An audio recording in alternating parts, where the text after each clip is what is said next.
At the class reunion, my ex-wife noticed the engagement ring on my hand and asked playfully, "Is your fiancée prettier than I am?" Everyone egged me on. I twirled the ring on my finger and replied, "She is indeed a bit prettier." My ex-wife's face darkened. As the event wrapped up, she blocked my way, saying, "You chased after me like a simp for 7 years, and now you're suddenly engaged. What about me? How did you feel about me back then?" I chuckled softly. Let's just say I was blind. Chapter 1. At the class reunion, drinks flowed one after another. Before I could have my fill, Elizabeth placed her hand over my glass and said with concern, "You don't have a strong stomach, don't overdo it." The air grew still for a moment. Perhaps she forgot, we'd been broken up for a long time. Chapter 2. Elizabeth and I, you could say, had a fateful entanglement. During the freshman orientation, I fell in love with her at first sight. I began to pursue her passionately, bringing her breakfast, making her ginger tea during her period, ordering roses on her birthday. I did everything she asked, always following her lead. Everyone knew Elizabeth had a dedicated, obedient simp. As time went by, she got used to my presence. In our 3rd year, I confessed to her for the 865th time, "Elizabeth, be my girlfriend," I said, holding a bouquet. Her expression was as unreadable as ever. I couldn't tell what she was thinking. Silly. She took the flowers from me but neither agreed nor declined. Yet, given Elizabeth's ambiguous attitude, everyone assumed we were dating. As we neared graduation, trouble hit Elizabeth's family. Her father, exhausted from overworking, had crashed and caused a fatal accident, facing a 300,000 yuan compensation fee. Her mother was bedridden with illness and had been for years. Her family had lost its main support and was burdened with debt. At the time, I had just started my own business. My company had recently gone public and was doing well. I had made some money. I brought a bank card and went to Elizabeth's house. The doorway was defaced with red paint scrawling "A life for a life." People passing by would spit on the ground. I knocked on the door and found it unlocked. When I stepped inside, I saw Elizabeth sitting in the kitchen, staring into space. I walked over, handed her the bank card, and hugged her tightly. "Don't worry, I'm here for you." Elizabeth looked at me, a trace of emotion finally surfacing in her vacant gaze. Her eyes filled with tears, brimming, about to fall. "Why are you helping me?" she asked. "Because I like you." Elizabeth froze. After a long moment, she said, "Jack, let's be together." Chapter 3. After graduating from college, Elizabeth and I moved in together. I continued running my business, and with my help, Elizabeth also started her own company, which was close to going public. We were both making progress in life. One evening, with the lights off, Elizabeth suddenly asked, "Jack, do you like kids?" "Huh, kids?" I paused for a moment and asked, "What about you? Do you like them?" "No, they're too noisy." "Oh, then we won't." "But," Elizabeth interrupted, "I want to have a child of ours." After that, we tried many times, but there was no news. Elizabeth went to the hospital for a checkup, and they diagnosed her with polycystic ovaries, infertility. During that time, she was in low spirits. To help her out of the gloom, I proposed marriage. She accepted with joy. That night, she cried for a long time. She said, "Jack, thank you for loving someone like me." Chapter 4. On our anniversary, we went on a date. Halfway through the meal, she felt nauseous and started vomiting. A visit to the hospital confirmed that she was 2 months pregnant. Elizabeth burst into happy tears and hugged me, saying, "Jack, we're having a baby, our baby." I smiled and held her close. I had 1,000 things to say, but not a single word came out. To focus on her pregnancy, Elizabeth wanted to temporarily step back from her company, but there was no one fully capable of handling it. While she was torn, Samuel came into the picture. He was a year below Elizabeth in college, recently graduated, but highly capable. Elizabeth appointed Samuel as her acting proxy. He shuttled between the company and our home, reporting to Elizabeth daily, discussing matters which Samuel would then relay to the company's leadership. Every time I came home from work, Elizabeth would pull me aside to chat about the day, often mentioning Samuel. "He's dependable and hardworking, truly impressive. Jack, he's a talent. Once I'm back at the company after having the baby, maybe you could consider recruiting him to our team." "Silly." I tapped her forehead. "This is one of your top people. Are you really just handing him over?" "Yes. Samuel is sharp and would save you a lot of hassle. If you're less stressed, I'll feel more at ease." Chapter 5. When Elizabeth and I were most in love, we wanted to be with each other every day. But soon after, things began to change. I'm not sure when it started, but our conversations shifted from planning our future together to discussing how remarkable Samuel was. Samuel really is smart. Samuel's quite thoughtful too. He even remembered my menstrual cycle and prepared ginger tea in advance. Though he doesn't know there's no cycle during pregnancy. Today Samuel came over to report work and made fried rice for me. Turns out he's pretty good in the kitchen. Samuel brought me a flower on his way over today. Said it suited me. Samuel asked me out over the weekend to thank me for mentoring him. The other day, when you were away on business, Samuel stayed late to discuss work. I let him stay over. Funny enough, he talks in his sleep. Such a surprising contrast. Samuel's birthday is coming up. I want to get him a gift to show my appreciation for all his hard work recently. Samuel. Everything was about Samuel. Elizabeth, could you stop talking about Samuel? I asked. She paused. Sorry, you're busy at the company, and I really shouldn't burden you with so much chatter. I guess I'm talking too much. No, she didn't understand. It wasn't about her talking too much. Elizabeth, change your acting proxy. I don't like Samuel, I said bluntly. Why? He's so capable. There's no one else like him. What exactly is your issue with him? Besides, this is my company and my proxy. How is it your concern? How is it my concern? I licked my lips bitterly. Then how was it Samuel's concern? She had begun to shut me out in favor of Samuel. Seeing me remain silent, Elizabeth placed a hand on her belly and gave a bitter smile. Is it because I'm pregnant and we can't be close, so you've lost interest? Chapter 6. I couldn't understand why Elizabeth would think that. I worked harder than ever. Took on more challenges. Wasn't it all for her and our future child's happiness? I felt anger and a sense of injustice. Can you get it together? I'm the baby's father. I'm your husband. Samuel is just an outsider. I shouted at her. Elizabeth seemed taken aback. She froze for a moment, then retreated to the bedroom, slamming the door and locking it with a quick click. I stood there, staring at the 2 movie tickets left on the table. It felt like somewhere inside me, something also shattered with a click. Elizabeth and I were in a cold war that lasted nearly a week. She didn't initiate any conversations, even avoided sharing a meal with me. At first, I did the same, but a few days in, I softened and tried to talk to her. She ignored me and threw a jab. Weren't you the one who found me annoying? The day before my business trip. She was still sulking. As I stood by the door, I said, I'm off. Call me if you need anything. Almost reflexively, she responded, take care on the road. Realizing what she'd said, she turned away, casually reaching for the TV remote, adding, I was talking to the air. Okay, I nodded. I stocked the fridge with fruits and honey. Don't do any chores while I'm gone. I'll have the housekeeper come by. I'll be back in a few days. Chapter 7. Despite the fight with Elizabeth, I was full of hope when I returned from my business trip. I wondered what she might be doing now. Would she be lying in bed reading a novel, experimenting with various desserts in the kitchen, or perhaps lounging on the sofa, telling stories to our unborn child? I imagined many possibilities, but I never expected to see her laughing and teasing with Samuel. I don't know what Samuel said, but it made Elizabeth laugh heartily. She gently patted his shoulder, saying, stop it. While her eyes sparkled with joy, Samuel just looked at her silently, then reached out and tucked a loose strand of her hair behind her ear. I stood in the doorway, my face dark. When Elizabeth noticed me, her smile faded, and she returned to the sulky expression she had before I left. You're back, she said curtly. Yes, I'm back. Samuel invited me to dinner. I'll be going out later, so you can just make yourself something to eat. If you don't feel like cooking, I can bring back some leftovers for you. That won't be necessary, I replied, mustering the last of my strength. Before leaving, Samuel gave me a nod and then walked out with Elizabeth. Left alone in the empty house, I felt an overwhelming frustration. What did I do wrong? What went wrong?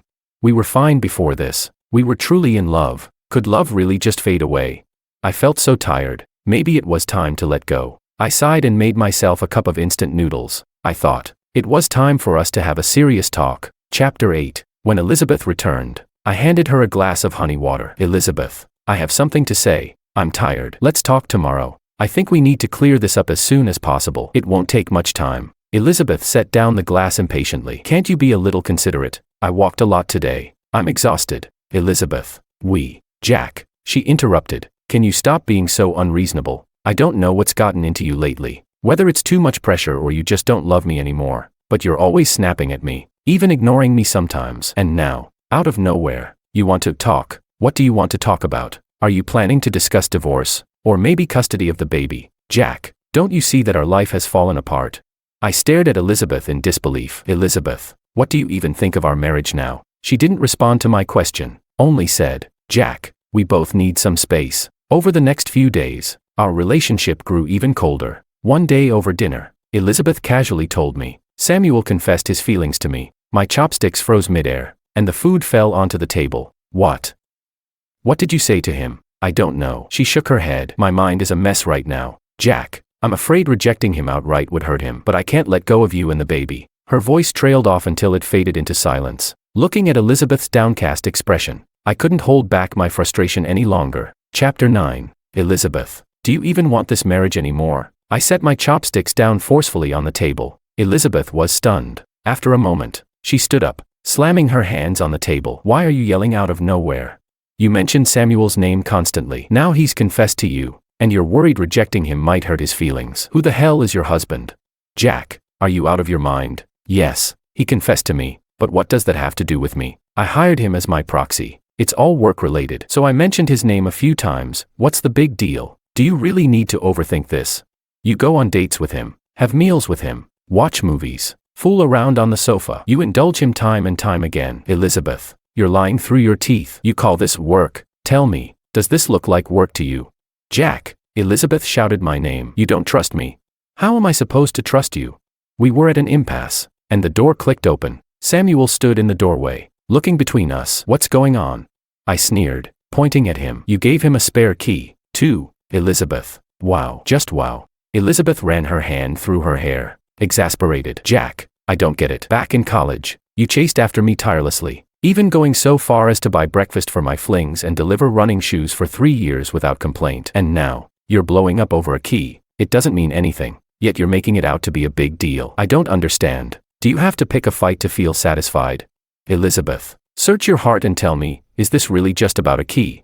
Elizabeth fell silent. At this point, Samuel, standing by, spoke up. Jack, please don't blame Elizabeth. It's all my fault. I'm the one who likes her, and I'm the one who pursued her. I'm sorry, it's my fault. Chapter 10. Samuel apologized to me 3 times, even bowing. Before running out the door, Samuel, Elizabeth tried to stop him, chasing him to the door. I called out to her, if you step out of that door today, we'll never go back to how things were. Jack, don't make me choose. It's either me and our child, or Samuel, I said, pressing her again. Her tears spilled over. She cried with the same heart-wrenching sadness as when I found her in her family's kitchen during senior year. Elizabeth touched her belly and said to me, I'm sorry, Jack. Elizabeth still left. In the end, I was alone in the empty house, utterly alone, abandoned and solitary. After a week of wallowing, I sold the place we had shared. Samuel accompanied Elizabeth to the Civil Affairs Bureau, and we officially divorced. I never contacted Elizabeth after that, only hearing through old classmates that she followed Samuel's advice, sold her company shares, and flew abroad with him, and the only child I had with Elizabeth was lost forever, urged to be abandoned under a cold scalpel at Samuel's behest. Chapter 11. As I came back to my senses, Elizabeth seemed to realize that she had overstepped, remaining silent. Oh, just once in a while, the class monitor chimed in, pulling everyone back to a lighter mood. He laughed. Tonight's a reunion, so let's drink as much as we want. Come on, let's fill up those glasses. Xing also joined in the teasing, saying, our class beauty is still just as kind-hearted and beautiful. Haha. Elizabeth gave a helpless smile as she looked at her old classmates. You all just love flattering me, don't you? I might start to believe it. Haha. Being humble as always. Everyone knows you're the renowned beauty. Elizabeth. Exactly. Back then, you had Jack wrapped around your finger. He even said he'd never marry anyone but you. Cameron, tipsy, added his 2 cents, and the atmosphere that had just lightened plummeted back to an icy silence. The class monitor tooted and patted Cameron's shoulder, signaling him to be quiet. I downed a glass of wine, brushing it off. It's all in the past. Elizabeth hesitated for a moment, then gave a bitter smile and echoed, yes, all in the past. Perhaps to ease the tension, Elizabeth casually tried to make small talk with me. Hey, Jack, that plain ring on your hand is pretty nice, but it seems like it's on the wrong finger. No, the class monitor coughed, but Elizabeth didn't seem to notice and pointed to her right middle finger, smiling as she continued, the left hand has a special meaning. It should go on the right hand. You're still as careless as ever. I looked down, touched the ring, and smiled slightly. It's not on the wrong finger. I'm engaged. Chapter 12. Elizabeth stared at me in disbelief. Her eyes, usually so calm, were filled with mixed emotions. The class monitor clapped his hands and clicked his tongue at me. Jack, that's not fair. Elizabeth might have been abroad for a while, but you could have at least shared the good news with us. We're old friends, and you didn't even. Seriously, that's not cool. Men, share the news? After she publicly announced her relationship with Samuel, he said keeping my contact information didn't feel safe. Just like that, with a single, dismissive, not safe, she blocked me and cut off all contact. Even if I had wanted to share the news, how could I? Both families were busy with the engagement banquet and such, and then I got caught up in work. I completely forgot. That's on me. I'll drink to that, I said with a smile, With that, I poured myself a drink and downed it in one go. Elizabeth snapped out of her thoughts and forced a smile, but it was too strained, looking worse than if she'd just cried. Jack, that really was sudden. I haven't even met your fiancée. Cameron, still tipsy, piped up. Not fiancée, soon you'll have to call her wife.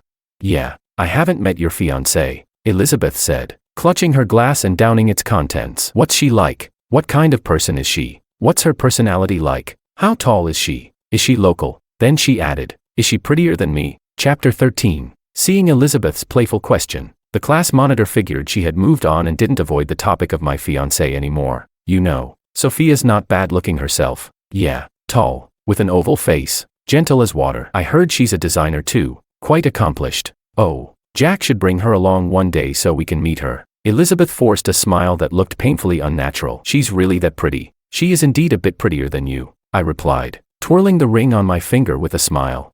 Well, lucky you, Elizabeth muttered. Yeah, and you? How are things with Samuel? Any plans to get married? I asked casually. Yeah, Elizabeth. It's about time to settle down and find some peace. The class monitor sighed. Elizabeth fidgeted with her fingers. I'm still thinking about it. As the drinks kept coming and evening fell, the gathering wound down, and everyone left one by one. When I went to the parking lot to call for a designated driver, Elizabeth blocked my way. How have these past few years been for you? She asked. Pretty good. Sometimes I dream of the days we used to have. Let the past stay in the past.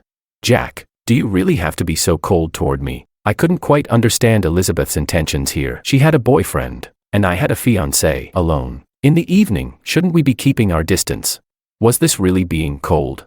Are you really going to spend the rest of your life with someone else? Elizabeth asked when I didn't respond. She grabbed my arm, her eyes red with a near-desperate look, and demanded, Jack, you chased after me for 7 years, and now you're just getting married. What about me? What am I to you? I shook her hand off and replied with a faint smile. Consider it my blindness in the past. Chapter 14. Elizabeth's body shook, her lips quivering as she tried to speak, but no words came out. I didn't give her another look. Just then, my driver arrived, and I got into the car and left. The next evening, when I returned home, I found Elizabeth there. You're back. Sophia walked over, helping me take off my coat. I ran into Elizabeth on my way home. She mentioned she was an old friend of yours, so I invited her over. I looked at Elizabeth, and she looked back at me, smiling with some vague purpose. Sophia put on an apron and headed to the kitchen. I'll whip up a few dishes so you two can catch up. Only Elizabeth and I remained in the living room. I pulled Elizabeth aside to the foyer and lowered my voice. What exactly are you trying to do? Elizabeth smiled. What's the matter? Am I, as your ex-wife, someone you can't introduce? Elizabeth, why the yelling? Jack, you haven't changed. Elizabeth shrugged off my grip and returned to the sofa. We were happy once, weren't we? Oh, by the way, does Sophia know you were married before? I clenched my fists. Elizabeth, wasn't it your choice to give up our child, to abandon your career for Samuel? Isn't that life with him fulfilling enough for you? Why come back to mess with me? Do I owe you something from a past life? Elizabeth didn't respond. Her gaze drifted toward the kitchen, where Sophia had just entered the living room. I just remembered there's some cake in the fridge from before, Sophia said as she pulled out the desserts, handing one to Elizabeth and one to me. Elizabeth, try it. I buy from this place often, and it's pretty good. Thank you, Sophia. Elizabeth replied with a smile. Jack, no sneaking bites, Sophia teased, glancing at me with a smile. Your stomach isn't strong. The cake's a bit chilled. Wait a bit before eating. Chapter 15. At the dinner table, Sophia and Elizabeth chatted for a long time.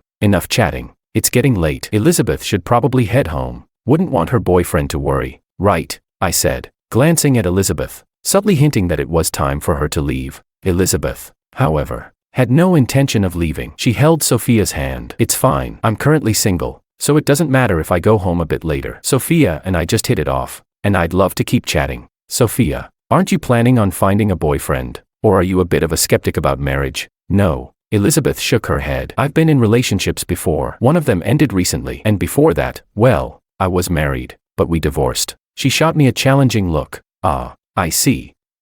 Well, maybe you just haven't met the right person yet. Sophia patted Elizabeth's shoulder comfortingly. Sophia, you're lucky to have found the right person. Jack is wonderful. Yes, Jack is really good to me. I love him very much. You two really do look like a loving couple. Haha. Actually, we sometimes fight over small things. But that's just life, right? You just have to give in a little, show more love and understanding, and there's nothing you can't overcome. Really, my ex-husband and I had a fight once, And he abandoned me. How could he? Terrible, right? And now he's close to getting married again, leaving me to think about him every day, keeping me up at night. Elizabeth. I couldn't listen to this anymore and stood up, interrupting her. Sophia looked at me, puzzled. What's wrong? Elizabeth should be heading home, I said, adding, it's not safe for a woman to walk alone at night. True. Sophia nodded. Jack, why don't you walk Elizabeth out? Chapter 16. At the bottom of the apartment complex, Elizabeth looked at me with determination. Jack, I'm better suited to you than Sophia. Get lost. Elizabeth paused, moving closer to me. You'll regret pushing me away. Do you think you're some kind of prize everyone wants? Elizabeth, stop flattering yourself. I pushed her away. You're unhappy with your life, so now you want to disrupt mine. Samuel left you, so you're here to stir up trouble between me and Sophia. How can you think that of me? Elizabeth frowned, clutching the hem of my shirt with a pleading tone. Jack, I came back because I can't let you go. I miss you. Can't you hold me? Let's start over, please. I'll be a perfect wife, 1,000 times better than Sophia. Jack, please. You're all I have left. Don't leave me. Her words became a blur. All I felt was exhaustion. Even from a simple conversation with her, even breathing the same air, it was suffocating. I pulled my shirt away from her grasp and asked, Elizabeth, do you have no self-respect? Elizabeth stared at me, stunned. After a moment, she snapped, yelling, yes, I have no self-respect. And what about you? Are you any better than I am? Jack, you're about to marry Sophia, and you haven't even told her you've been divorced. Jack, we're just as bad as each other. Ha ha ha. We really are a match made in heaven. I was left speechless. It was true, I hadn't told Sophia about my past with Elizabeth because I thought it wasn't worth mentioning, let alone reminiscing about. I had locked those memories away in my heart. They were the most painful part of my life. I even tried to numb myself, to forget those memories, to forget Elizabeth, but I knew I couldn't keep going like this. I needed to tell Sophia everything. Without another word to Elizabeth, I walked her to the apartment complex's gate and returned home. Chapter 17. That night, I lay in bed with Sophia sleeping beside me. In the dark room, there was only the sound of our breathing. Sophia, are you still awake? Yes, I need to tell you something. What is it? Sophia turned, resting her head against my chest. I've been married before. I also had a child. And where is the child now? It was terminated before it was born. He must have been in pain, Sophia murmured. We lay there in a brief silence, holding each other closely. I continued, my ex-wife is Elizabeth. Sophia didn't say anything. After a few seconds, she replied, I had a feeling. You. She turned around and held me close. Jack, let the past stay in the past. We all need to look forward. What does it matter what happened before? I'm happy now, and I think you are too. Isn't that enough, Sophia?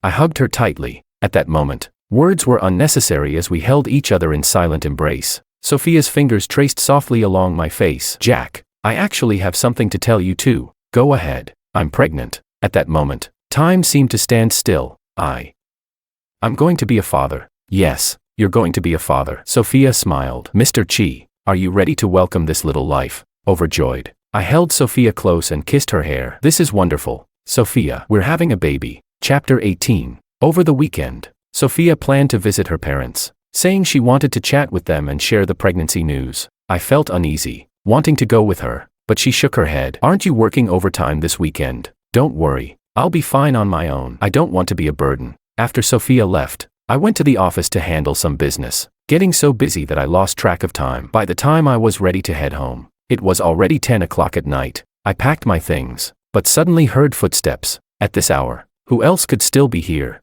I looked up and found Elizabeth standing there. You've been working till now and haven't eaten, right? I brought you some fried noodles from the old man's stall by our university. You used to like it a lot. Elizabeth opened the takeout container and placed it in front of me. No need. Sophia's waiting for me at home. I put on my suit jacket, ready to leave. Don't lie to me. I saw her leave this afternoon. You're stalking her, I demanded. So what? Feeling guilty, Elizabeth chuckled, then pleaded, Jack, just one bite, please. Annoyed, I pulled out some cash and shoved it into her hand. Consider it bought. Now, please leave. Why? Why do you keep pushing me away? Elizabeth grabbed my hand, her nails digging into my skin. Do you really like Sophia that much? Who does she think she is? Jack, we have 7 years of history. Can you really just let that go? Let Sophia go, and let's be together. I don't care if you've been with her, I only care about you. Jack. Chapter 19. Elizabeth had almost completely lost control, not wanting to continue interacting with her. I tried to reason with her. Elizabeth, let it go. Live your own life, it'll be better for you. but I can't let go. Jack, I still love you. I can't let you go. Even when I was with Samuel, I was thinking about you. Even then, my mind was still on you. Jack, you started this. You can't just abandon me now. It's not fair. Elizabeth, you're seriously unwell. I sighed. Go home. And let's not see each other again. Don't bother Sophia either. If you keep crossing these boundaries, I'll have to call the police. Elizabeth's body stiffened. She let go of me, staring blankly with a bitter smile. Jack, you really are heartless. Not nearly as heartless as you, I replied. Fine, very well, Elizabeth muttered, her eyes filling with tears, her lips trembling slightly. I heard that not long after I went abroad, you acquired my company. I'd like to take a look at my old place one last time. If you grant me this, I'll leave you alone after that. To be honest, I wasn't too keen on the idea. Her company had much of my effort poured into it. When it went public, I invested a lot of work, which is why I ended up acquiring it. I didn't want her lingering and seeing how it had grown under my management, but I decided that avoiding further hassle was worth agreeing. We set a date for next Friday, and I agreed. The week went by quickly, and at the appointed time, I waited for Elizabeth outside the company. She wore the suit I had bought for her 7 years ago. The outfit was neat, but the fabric looked noticeably worn. After all, it had been 7 years. The style was outdated, and the material wasn't as pristine as the newer options. Elizabeth gave a small smile and asked, "How do I look? You personally chose this for me back then, and I've kept it all this time." I avoided responding to her comment and turned toward the lobby. Come in. Chapter 20. I gave Elizabeth a tour of the various departments of the company and told her about some of the partnerships I had secured since taking over. Elizabeth ran her hand along the leather chair in the office, sighing. It's so different from what it used to be. Yes, the company has grown stronger and more mature, I replied. Jack, thank you for taking care of Tienyo. It was my creation, filled with my dedication, and it carries memories of us as well. I wasn't pleased with her choice of words. Don't get it twisted. This is my company now. I'm not managing it on your behalf. Also, it's not called Tienyo anymore. Right, of course. Elizabeth smiled, going along with me. Feelings don't lie. Jack, if you acquired Tienyo, it means you still care about me. You're overthinking it. I'm just a businessman. After the tour, as I was about to escort Elizabeth out, we ran into Sophia. Elizabeth. Sophia greeted her and then said, "Shall we go?" Go? Where to? I asked, confused. Aren't you taking Elizabeth out for dinner? She told me to wait for you two by the company entrance. Sophia replied. I glared at Elizabeth, who was smiling smugly as she walked over to link arms with Sophia. Jack probably just got too busy and forgot to mention it. Don't be mad at him. Sophia, the reservation's already made. Let's go. Chapter 21. At the restaurant, Elizabeth continuously filled Sophia's plate with food. Elizabeth, don't just give me food, please eat too, Sophia said politely. It's fine. Sophia, you eat up. Look at you. You're so thin. Someone might think Jack's not treating you well. Elizabeth chuckled, adding more food to my plate. Jack, this is one of your favorites. This dinner's on us, Elizabeth declared with a slight smile. Sophia, I won't let you leave until you're full. Sophia seemed to catch the underlying meaning, nodded, and stayed silent. Elizabeth, haven't you had enough of this game? I couldn't hold back anymore, setting my chopsticks down as I questioned her. Jack, why are you getting all worked up? You're scaring poor Sophia, Elizabeth scolded, then turned to Sophia. Don't mind him. Sophia, Jack's always been impulsive. He was like this back then too. Sophia pursed her lips and asked, Elizabeth, did you set this dinner up? Didn't I just say it's on me and Jack together, with you? Elizabeth, leave now, I snapped, unable to tolerate her any longer. I couldn't believe someone could stoop this low. Not wanting her there for another second, I gestured toward the door. Sophia tugged on my sleeve to calm me down, then turned to Elizabeth. Elizabeth, you brought us here today. Was there something specific you wanted to say? Well. Elizabeth pretended to think it over. There is something. What is it? Sophia, do you remember me telling you about my ex-husband? Yes, Sophia replied, looking uncomfortable. I want to get back together with him. What do you think? Well, that depends on both parties' willingness, I guess. Sophia looked down, disheartened. Good. Then, Elizabeth nodded, smiling in satisfaction. Sophia, there's something I never told you. My ex-husband is actually Jack. Yes, I know, Sophia replied. Chapter 22. Elizabeth was stunned by Sophia's response, her eyes wide as she stared at her. You knew? Yes, I knew. You actually knew. Elizabeth was momentarily shocked, but then she burst into laughter. Then, catching us off guard, Elizabeth suddenly grabbed Sophia by the throat. You little slut. You knew Jack was my ex-husband, so why couldn't you let him go? You're nothing but a homewrecker. You've bewitched Jack, making him so infatuated that he won't even spare me a glance. If only you were gone, Jack would come back to me. Elizabeth, have you lost your mind? I rushed forward, prying her fingers off Sophia and shielding her in my arms. Sophia rubbed her neck, coughing as her eyes reddened. Elizabeth, I don't know what kind of past you had with Jack, but you're divorced, and he and I are building a new family. That means there's no chance for you and Jack anymore. Jack is mine. We're happy together, and I love him. Please stop meddling in our lives. No, I'm not the one clinging. Jack loves me. It's you who came between us. You destroyed our relationship and have the audacity to claim the moral high ground. Elizabeth had completely lost control. She looked at me, desperate, and pleaded, Jack, you love me, don't you? Leave Sophia. Let's be together. Okay, Elizabeth. Stop fooling yourself, I said, looking down at her coldly. You disgust me. No, this isn't right. If you didn't love me, why did you pursue me back then? If you didn't love me, why did you marry me? Jack, it's been 7 years. How can you say you don't love me anymore? How can you leave me? I need you so much. I let out a bitter laugh. Do you really not understand why I left? You cheated. You moved on. Isn't that easy enough to grasp? No, Jack, please listen to me. It wasn't like that. I never stopped loving you. I only ever loved you. I left Samuel to come back to you, didn't I? You think I don't know? I scoffed. Cameron told me everything. You left Samuel and came back because he found someone else while you were abroad. The two of you fell out, and he kicked you out, leaving you no choice but to return. Isn't that right? Yes, Samuel and I fell out, but my feelings for you are real. I don't believe it. 7 years of love can't just disappear. Jack, you still love me, right? You still care for me. I'm in your heart. Elizabeth reached out, trying to hold my hand, but I pulled away. Get lost. To me, Elizabeth died 7 years ago. No. Jack, you can't treat me like this. I'm Elizabeth. I'm your Elizabeth. Tears filled her eyes as she struggled with the mixture of love and hate, unable to let go but also unable to hold on. Chapter 23. The whole scene finally came to an end with the arrival of the police. Luckily, I had called them right after Elizabeth attacked Sophia. Otherwise, with Elizabeth in her unhinged state, I couldn't guess what else she might have done. On the way home, I asked Sophia, if you knew Elizabeth was my ex-wife and understood her character, why did you still come to the dinner? We got off lucky today, but what if we hadn't? I knew it probably wasn't going to be a pleasant dinner. But Elizabeth told me over the phone that if I didn't come, you'd end up having dinner with her alone. Seeing Sophia's dejected expression, all the anger in my heart melted away. I gently patted her head. How could that happen? If you hadn't come, I wouldn't have gone to dinner with her, but I was afraid.